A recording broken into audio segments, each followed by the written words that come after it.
Good evening, Dr. Wise, Mr. Garside, President Reisling, members of the board.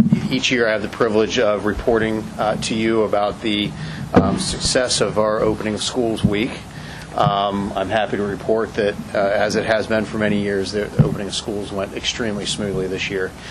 You know about some of the real highlights in terms of new buildings and permanent improvements, and some of those timelines certainly were tight, but I will tell you that our teachers, our administrators, principals, property services, everybody across the board pulled together, and in every building, new and old, the opening of schools went as if each building had been there for years. So we are very fortunate to have those people on board. Certainly grateful for all the work that they did.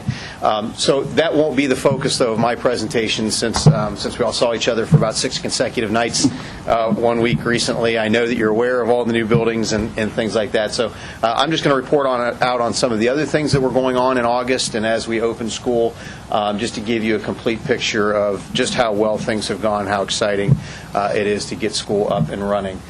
Just to give you a sense on the Student Enrollment Center, these numbers always kind of stagger me, but we've enrolled over 3,000 new students to date, and you can see just the number of appointments our Enrollment Center had in the months of June, July, August, and September.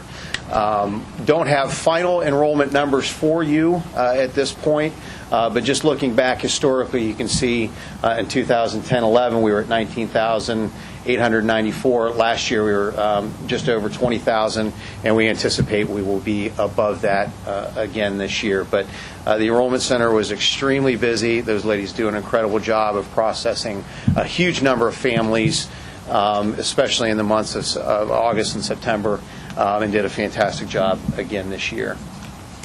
One of the, again, another piece that I know that you're well aware of is that we have successfully instituted all-day, everyday kindergarten.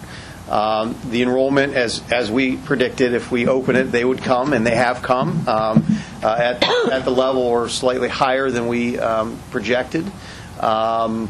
As we observe what's going on in those kindergarten classrooms, as a former high school person, I never fully appreciated what it takes to get a 5-year-old used to the routine of a school day, on and off the bus, through the breakfast line, punching their PIN number in, and just even handling the rigors. Seeing some of those little guys at the end of the first couple of days of school, you just want to pick them up and carry them and put them on the bus. But our teachers are doing an amazing job of embedding those routines. Remember, some of these routines are new for those teachers as well.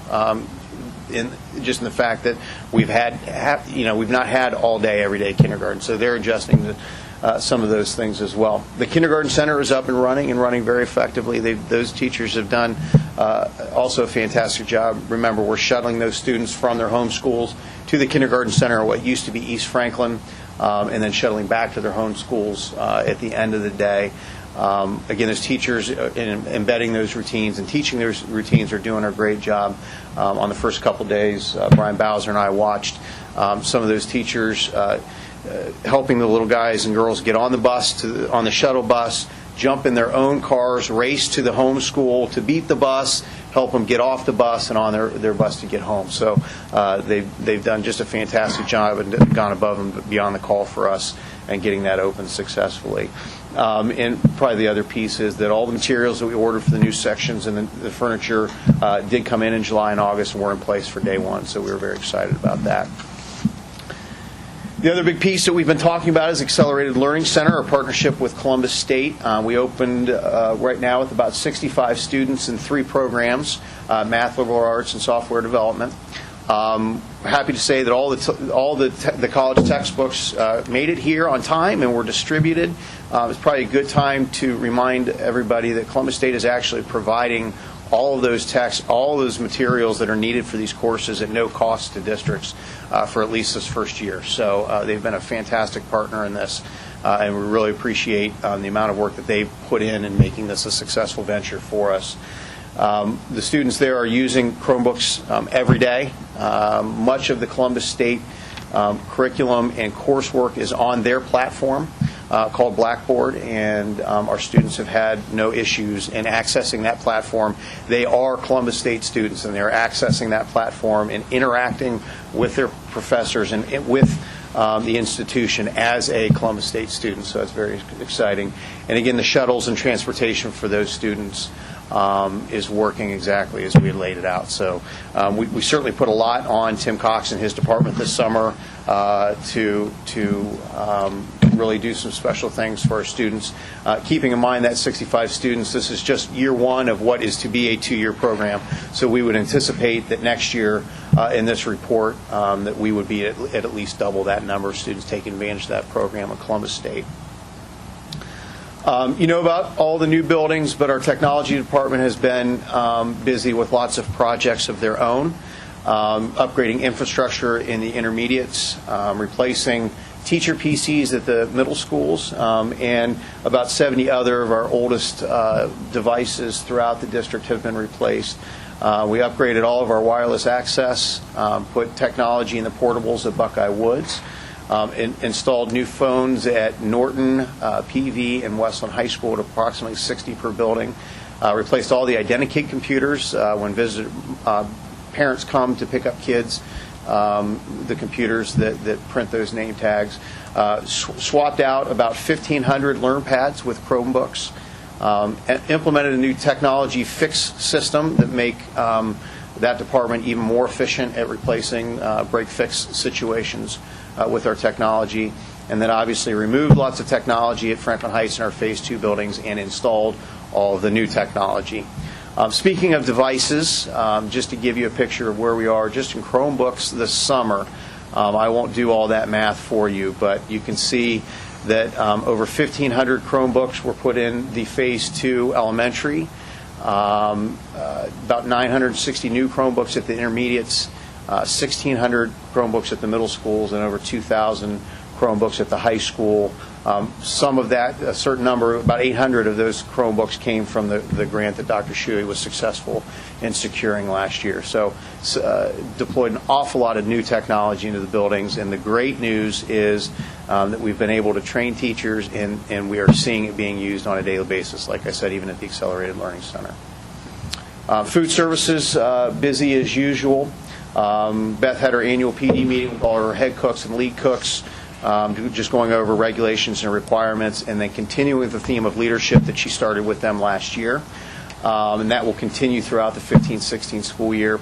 The menus are available on the district website, and we have sent menu magnets to all of our K-8 families. And the good news is our universal PIN system is working in all sites throughout the district, which has made us significantly more efficient. We've been able to provide new training on all the new equipment and all of the new buildings. At what used to be East Franklin, we did not used to prepare food there. We made some improvements to that facility over the summer, and we are actually preparing the food there. And we're excited to report that the PIN system is working there as well. When we have kids from multiple buildings coming and eating in one place, the PIN system is working and reporting back as it should at the end of the day. We were able to serve over 6,000 free and reduced students on a direct certified basis based on a specific type of government assistance. So those families do not need to fill out any paperwork for us. We're able to take care of them right from the beginning of the year. And the BEST department is working on, in some of our older facilities, specifically Grove City, Westland, Brook Park, Finland Middle School, Norton, and Pleasant View, and just sprucing up the facility a little bit. So what you're going to see is some new signage and just brightening up the area where students come in to eat every day. And there'll be a second phase of that comes in February as well. Transportation, obviously busy as well. I pointed out some of the curveballs that we've thrown at them over the summer that they've navigated very well. They had their in-service on August 28th with the Ohio State Highway Patrol. And they actually this year had the bus manufacturer vendors in to work with drivers on the equipment that they drive every day, and obviously the typical review of policies and procedures. Speaking of kindergarten, a couple of things that transportation did this summer that I thought was extremely effective and extremely exciting. They made a personal phone call to every kindergarten family prior to the start of the school to discuss the bus stop, to discuss policies, to make mom and dad feel comfortable with that first experience on the bus. And on a Saturday morning, had a first-time rider event at Harmon Elementary School, where families were able to come, register, take a tour of a bus, practicing getting on and off a bus. They sat in the bus. They practiced emergency evacuations. They even took a bus ride over to Old Harmon. And it was just a fantastic job by our transportation department. It was their first try at it. And we anticipate that growing and doing that in several sites over the next couple years. I'm happy to report all of our drivers passed their physical agility test. All of our buses have passed the highway patrol inspection. We were able to hire 10 new drivers and train. And so where we are is that we have more than probably approaching 13,500 students being transported to around 75 different schools on a daily basis, still traveling about over 14,000 miles each day. So with that is kind of a brief picture of all the great things that our folks have done. Like I said, just happy to report that we were prepared and as a result had a great opening of schools.